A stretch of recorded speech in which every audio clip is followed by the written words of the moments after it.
নমস্কার বন্ধুরা, সবাই কেমন আছেন? আশা করি খুব ভালো আছেন। আপনাদের আশীর্বাদে আমিও খুব ভালো আছি। কাকুলির আরেকটি নতুন ব্লগে আপনাদের স্বাগত জানাই। আজকে চিংড়ি মাছ নিয়ে এসছে বাজারের, আর নিয়ে এসছে মাছ। আর মাছ আমাদের বাড়িতে এবার কিন্তু অনেক দিন পর আসলো। কিছুদিন বাজারে মাছই পাওয়া যেত না, এত মাছের অভাব ছিল আমাদের বাজারে। কতদিন ধরে মাছ সেরমভাবে আসছে না। আজকে কি রান্না করব, পুরো ভিডিওটা বন্ধুরা দেখতে থাকুন। আশা করছি আপনাদের খুব খুব ভালো লাগবে। চিংড়ি মাছ দিয়ে ঝিঙে দিয়ে আজকে রান্না করব। ঝিঙে পোস্ত তো অনেকেই খেয়েছেন। আজকে আমি কিভাবে ঝিঙে রান্না করি সেটাকে খালি দেখতে থাকুন। চিংড়ি মাছ আগে ধুয়ে নেব।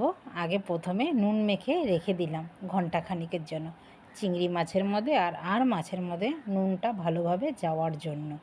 আমার মাকেও দেখতাম, আমার বাবা যখন বাজার থেকে মাছ নিয়ে আসতো তখন মাছগুলোকে যেটা রান্না করতো, আমাদের আবার আগে না ফ্রিজে রাখতো না মাছ। আমার বাবা ডেলি বাজার করতো, ডেলি মাছ রান্না হতো।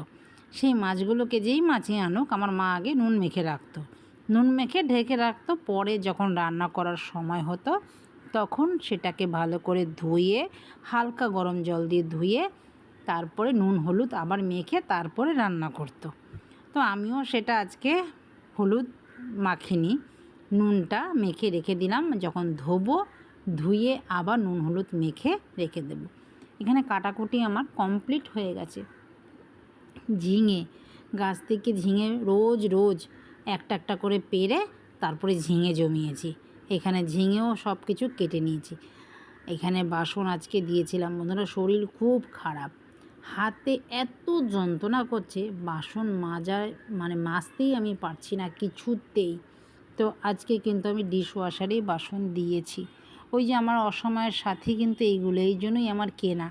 আমার ঘরে তো আর কেউ নেই, তার আমার মেয়েরও নেই। আপনারা তো জানেন, অনেকেই জিজ্ঞাসা করেন আপনি সব কাজ একা করেন কি না। তো আমি কিন্তু সব কাজ একাই করি। যখন আমি পারি না আমার মেশিন আমাকে সাহায্য করে। একদমই অকেজো আমি যখন হয়ে যাই তখনই আমার মেশিন আমাকে সাহায্য করে, তার জন্যই কেনা। তো এখানে আমি টক ডাল আজকে বানাবো।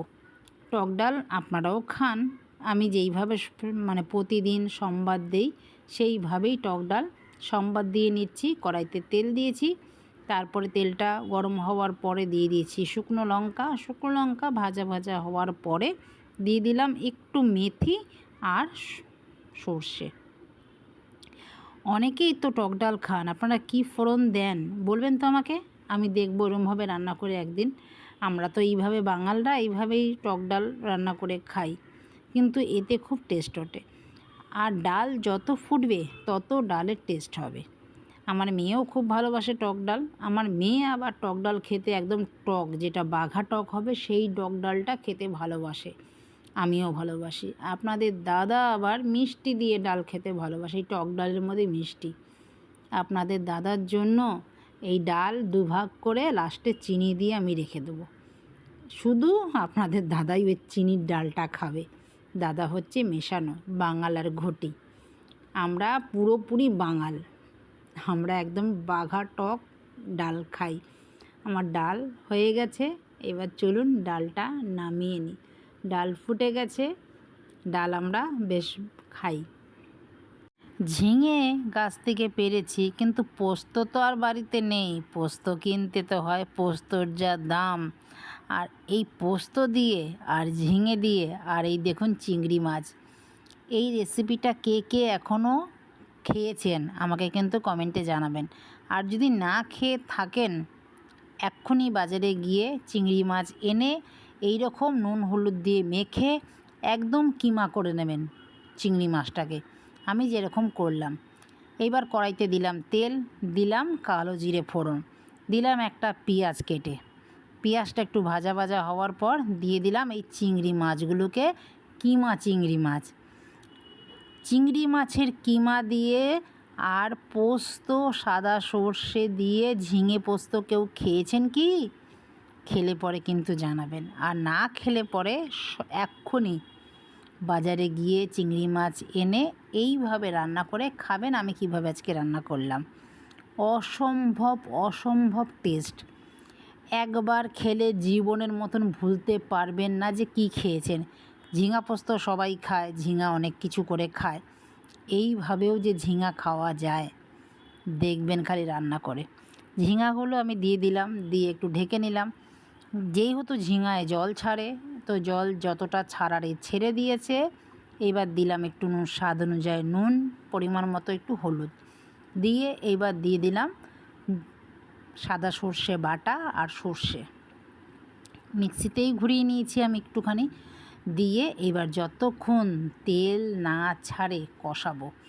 কষিয়ে কষিয়ে যখন তেল ছেড়ে আসবে তখন এটাকে নামিয়ে নেব। অসম্ভব অসম্ভব খেতে সুন্দর হয়।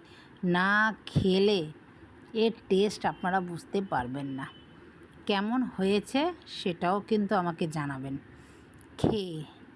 চলুন, বাসন তো দিয়ে দিয়েছিলাম, বাসন এখন ধুয়ে পরিষ্কার হয়ে বেরিয়ে গেছে। এবার এইটাকে গুছিয়ে নিই, আমার বাসনও লাগবে কাজ করতে।